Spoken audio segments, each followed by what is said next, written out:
The Arizona sun was a brutal, unforgiving glare on the day Elias and I finally said "I do." But inside the cool, adobe-walled reception hall, everything was pure gold. Golden light filtered through the windows. Golden champagne bubbled in the flutes, and the envelope of cash gifts from our guests felt like a warm, heavy brick of gold in my leather clutch. Elias, my sweet, hopelessly optimistic husband, was beaming, his arm a steady anchor around my waist as we accepted congratulations. His parents, Frank and Maureen, were holding court near the punch bowl. Frank's laugh was a little too loud, his backslaps a little too forceful, while Maureen's smile never quite reached her eyes, which kept darting around the room, calculating. I'd always felt their polite disapproval like a faint chill, but today I chalked it up to wedding day nerves. They'd offered to help with the gifts, to be the safekeepers, until we left for our honeymoon. But Elias, knowing me, had gently refused. "Lena's got a system," he'd said with a proud smile. He wasn't wrong.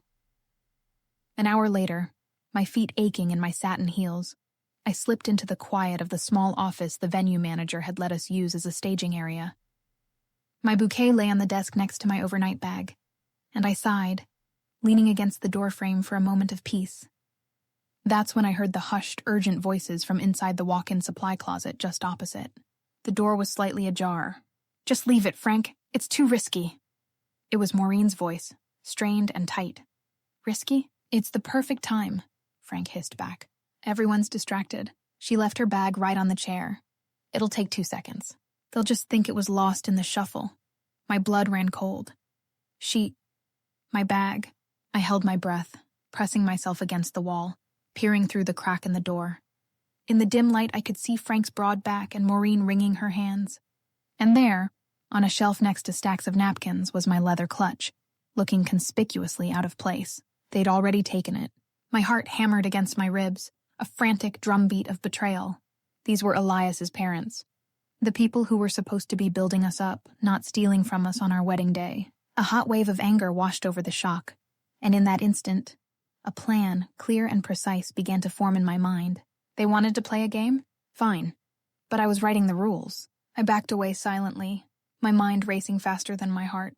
The first step was to get that bag back into my possession without them knowing I was onto them. I smoothed down my wedding dress, forced a serene smile onto my face, and walked back into the reception, my eyes immediately finding my new husband, completely unaware of the theft unfolding just yards away.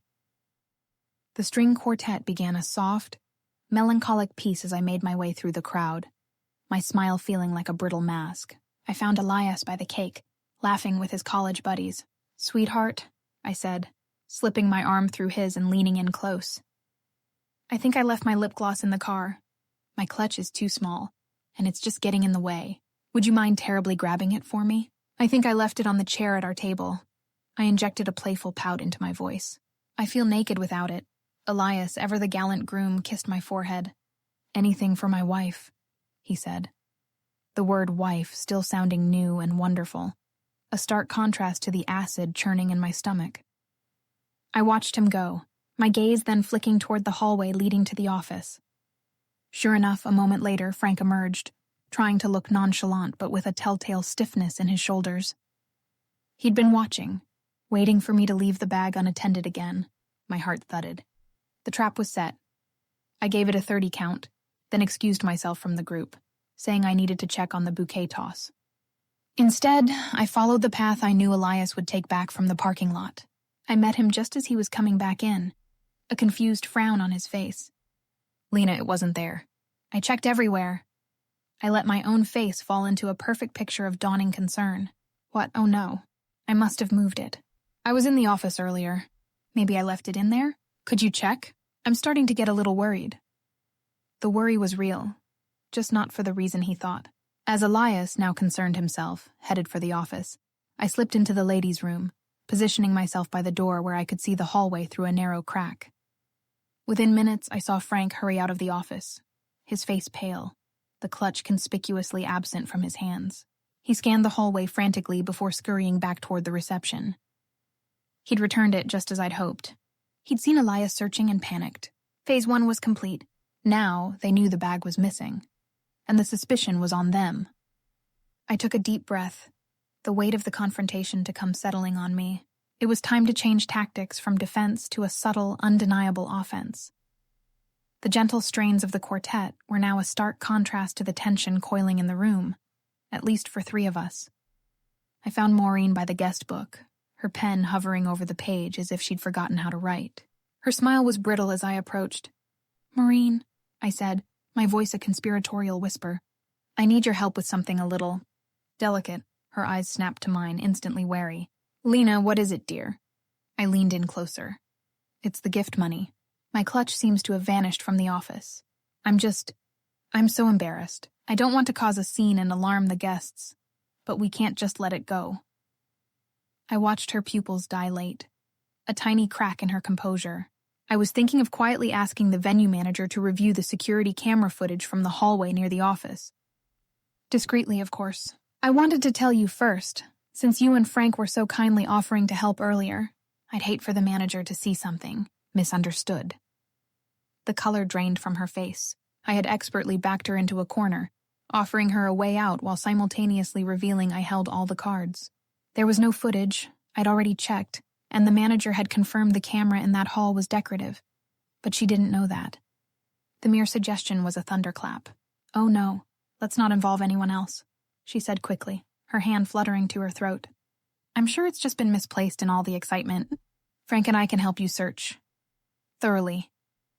"That would be such a relief," I said, my smile not quite reaching my eyes. "Why don't you and Frank meet me in the office in 5 minutes? We can sort this all out as a family." I turned and walked away, feeling her terrified gaze on my back. The hunt was over. Now, it was time for the retrieval. The office felt smaller now, the air thick with unspoken accusations.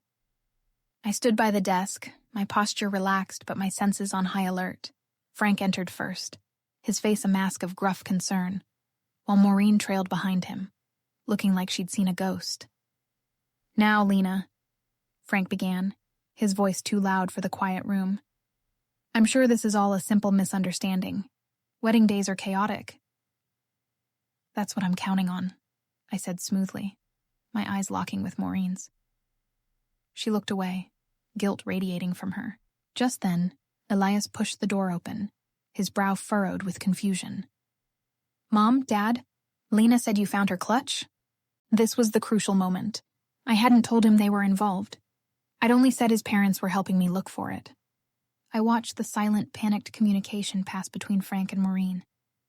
They were cornered, with their son standing right there. Maureen's resolve broke first. "Oh, thank heavens," she exclaimed, her voice shrill with forced relief. She hurried to the supply closet, made a show of rustling around, and emerged holding my clutch.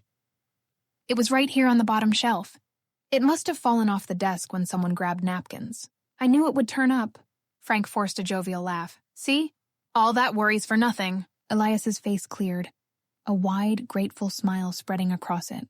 "Wow, you guys are lifesavers." I was starting to panic. He came over and hugged me, completely oblivious to the tense theater playing out before him. I accepted the clutch from Maureen's trembling hand. Our fingers brushed, and the cold fear in her touch was a confession. I held the bag, feeling its welcome weight, and gave her a small, tight smile that said everything. "I know. And this is the only warning you'll get." The immediate crisis was averted, but the victory felt hollow and left a bitter taste. The real problem, the betrayal itself, still sat heavily in the room, a silent guest at our wedding. The rest of the reception passed in a blur of forced smiles and champagne toasts that tasted like ash. I held the clutch tightly, my knuckles white, its presence a constant reminder of the fracture now running through what was supposed to be the foundation of our new family. Elias, bless his heart, remained buoyant, attributing my quietness to exhaustion. He kept throwing grateful glances at his parents, who had retreated to a far corner, nursing their drinks and looking thoroughly chastened. The joy had been leached from the day, replaced by a cold, calculating vigilance on my part. As the last guests drifted away amid a shower of sparklers, we stood under the portico, the warm desert night air a soft contrast to the chill inside me. Frank clapped Elias on the back a little too hard. "Well, son, you're a married man now. We'll get out of your hair. Let you two lovebirds begin your adventure." Maureen attempted a hug, her body stiff against mine. "It was a beautiful wedding, Lena," she murmured, the words hollow. We watched their car pull away, its taillights disappearing into the darkness. The silence that settled between Elias and me was the first real one we'd had all day. He turned to me, his face full of love and a dawning concern. "You've been quiet since the whole clutch thing. Are you okay? That really shook you up, didn't it?" I looked at my husband, at his open, trusting face, and I knew I couldn't tell him. Not tonight. To shatter his image of his parents on this day would be a cruelty I couldn't commit. The money was safe, the threat neutralized for now, but the secret felt like a lead weight in my chest. I forced a tired smile, leaning into his embrace. "It's just been a long, emotional day," I whispered into his shoulder, my eyes staring out at the empty road where his parents had fled. "I'm just so happy to be alone with you at last." It was only half a lie, but it was the half he needed to hear. The other half, the truth of his parents' betrayal, was a burden I would have to carry alone, for a little while longer at least. The limousine ride to the airport hotel was cloaked in a silence I didn't know how to break. Elias held my hand, his thumb stroking my knuckles, mistaking my turmoil for wedding day exhaustion. He chatted about a funny moment with his groomsmen, his voice a warm, steady hum against the backdrop of the city lights. I nodded and smiled at all the right places, but my mind was replaying the look in Maureen's eyes when I'd mentioned the security cameras, a look of pure, undiluted panic. They hadn't just made a mistake. They had planned it. The knowledge was a cold stone in my stomach. Once in our quiet hotel room, with my wedding dress draped over a chair like a ghost, the reality of the secret began to press in on me. Elias came up behind me, wrapping his arms around my waist and resting his chin on my shoulder. "We did it," he whispered, his breath warm against my neck. "Mr. and Mrs. Bennett." The happiness in his voice was a physical ache. I turned in his arms, searching his face. This good, kind man who believed in the best of people. If I told him now, it would tarnish not just our wedding day, but his entire history. He would be forced to choose between the truth and his family, a choice no one should have to make on their honeymoon. The words stayed lodged in my throat. Instead, I kissed him, pouring all my relief and love and unspoken anxiety into it. The money was secure in my carry-on, but the real theft, the theft of trust, felt far more profound. As we drifted off to sleep, tangled together, I made a silent vow. I would protect him from this ugliness for as long as I could, but I would also never, ever let his parents close enough to hurt us like that again. The game had changed, and I was now the keeper of the rules. The Hawaiian sun was a healing balm, so different from the harsh Arizona glare. For the first few days, I let the rhythm of the waves and the scent of plumeria lull me into a semblance of peace. I laughed with Elias as we learned to surf, my hand tight in his, and I almost managed to forget the look on Maureen's face in that office. Almost. But the secret was a shadow between us, faint but persistent, coloring my smiles a fraction too bright. It was on our fourth evening, watching the sunset paint the sky in fiery hues, that Elias put his Mai Tai down and turned to me, his expression soft but serious. "Okay, talk to me." He took my hand. "You've been a million miles away since the wedding, and it's more than just being tired. Did something happen with my parents?" The directness of the question caught me off guard. He had seen more than I'd realized. The carefully constructed wall I'd built around the truth began to crumble. I couldn't start our marriage with a lie of omission this big. Taking a deep breath, I told him everything. I started with overhearing them in the closet, my voice steady as I detailed my plan, sending him to look for the bag, the threat of the security cameras, the staged discovery. I watched the confusion, the disbelief, and finally, a heartbreaking, dawning comprehension settle on his face. He was quiet for a long time, staring out at the darkening ocean. "They were going to steal from us," he finally said, the words flat, devoid of the anger I expected. It was worse than anger. It was a profound disappointment. They actually took it, and you outsmarted them. He looked at me, his eyes full of a complex mix of pain and awe. "You protected us." "I didn't want to ruin our day," I whispered, tears finally welling in my eyes. "I didn't want you to have to carry that." He pulled me into a fierce hug. We carry things together, Lena. That's the point. He didn't yell or vow confrontation. Instead, we spent the rest of the evening talking under the stars, not about revenge, but about boundaries. We agreed that the money would be the foundation for our future, a down payment on a house they would never have a key to. We decided that for now, we would maintain a polite, distant relationship, giving them the chance to earn back slivers of trust through their actions, if they ever could. Returning home was stepping into a new reality.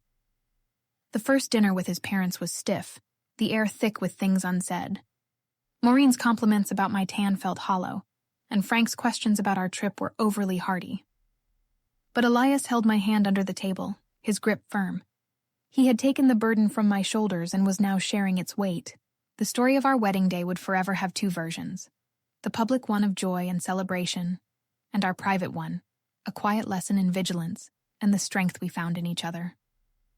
The money was safe in our joint account, but what we truly saved was far more important: the honest, unshakable trust that would now be the foundation of everything we built.